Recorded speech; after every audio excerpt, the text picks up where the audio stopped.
کشتیت که به گل بشینه همه پیاده میشن که برن.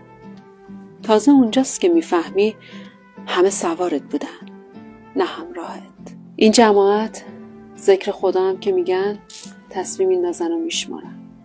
ازشون توقعی نداشته باش. قدیمی ها میگفتن آدم 2000 اگه 5000 حساب کنی باید 3000 تاوان بدی.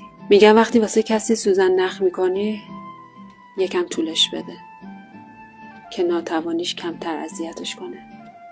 میفهمی که چی میگن؟ خدا قصه رو اندازه طاقت آدم میده.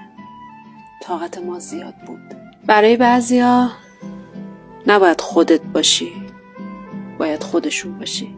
یه روز درخت با غرور به علف گفت از لگدمال شدن خسته نشدی؟